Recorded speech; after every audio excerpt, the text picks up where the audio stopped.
Sometimes people ask me if I'm a model, to which I respond, what the f***?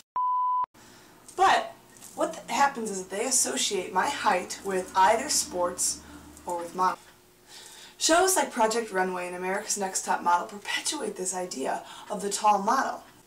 Now, this America's Next Top Model clip is from a season where they had models only under 5'7". Here's Tyra.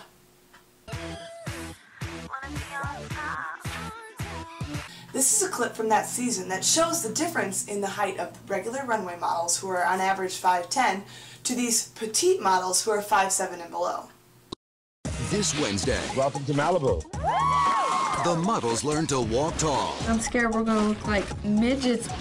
In Project Runway, the designers stand next to their models at the end of every single show to be judged in front of Heidi Klum and her crew. I'm sweating like a Baptist preacher.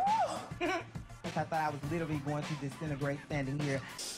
When the models stand next to the designers, they make the designers look shrimpy, even though they're just regular-sized people. There's also controversy surrounding weight for all models, but especially tall models, because you can see just how thin they actually are. Here's a clip that I found online to kind of illustrate the tall standard in the modeling community, as well as the weight standards. Check this girl out. It's a gem. Well, now we're going to talk about what does it take to be a fabulously successful runway model.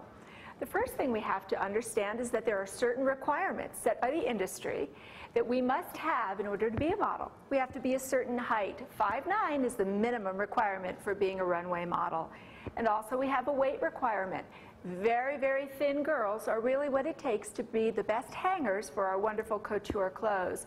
So at 5'9", most of our runway models are coming in around 120 pounds, depending on your bone structure. Depending on your bone structure. Instead of releasing the clothes that they make for models, they recut the clothes and release a completely different version to the general public. Now, this version of clothes is made to fit people almost my height and people who are 5 foot, 5'1". How do they expect all of these different sized women to fit the same clothes? Talls in everyday life, trying to fit in when you literally can't. Every day I face a lot of tiny challenges because of my height, but I've gotten over it and I've learned to face them.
Retail therapy, tall people in short stores, a saga. Buying pants is impossible for me. I have a 37-inch inseam, which is unheard of for women today. Walk into any store, anywhere, and you will not find a pair of pants with a 37-inch inseam. Trust me, I've tried.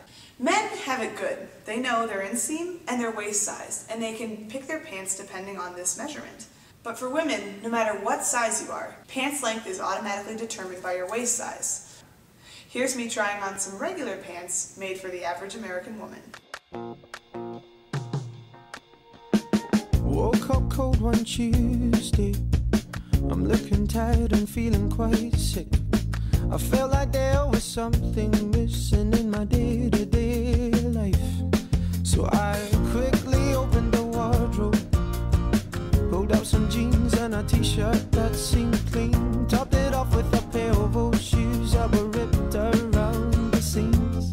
And I thought these shoes just don't suit me. Hey, I put some new shoes on and suddenly everything a size 12 shoe is like finding a needle in a haystack. I went around to a couple stores just to illustrate how hard it is to find a 12. I put some new shoes on and Notice we're at Old Navy and there are absolutely no sizes above a size 10. Not an 11 and definitely not a 12. Okay, we're here at DSW Shoe Warehouse and I'm just going to illustrate that in a world of thousands upon thousands of shoes, there are no shoes, not one pair of 12s. You can't have videos or cameras. money, but long on time. Slowly strolling in the sweet sunshine, and I'm running late and I don't need an excuse. So I'm wearing my brand. We're at TJ Maxx now, and this is the section of shoes called 10 and up, which includes mostly 10s and a couple 11s here and there. Also note the type of shoes that are 11s. We're at Payless right now. This is the one place where I found where they actually have a section for women's 12. So here it is. This is, and out of all of these, I would probably wear 4 of them. But look, it's right next to the men's 15. This is a 7.5. It's not even a whole size. Comes all the way down to here. Life's tough. You know what? I'm never as stylish as I want to be because I can't buy shoes just as they come out. I can't buy fashions or pants right as they come out. And sleeves. Can we talk about sleeves? I have a 6-foot wingspan. I'm like an eagle. I am a perpetually 3/4 length sleeved person. There's no other options. And I've gotten to the point in my life where I accept all these things, but I'm fed up. I want to buy clothes made for me. Is that too much to ask, America? A higher point of view, in conclusion. To sum it all up, the media, especially the sports media, perpetuates ideas about height that affect tall people's everyday existence. As a society, we ascribe meanings to symbols, and in this case, the image is the tall body. And female height isn't really celebrated in the media, except when it comes to athletics. Instead, popular media downplays female height and reinforces cultural norms. With these norms, males are portrayed to be larger and stronger than females, even when they're not. For tall people, height is not just a part of life. It shapes the way we exist.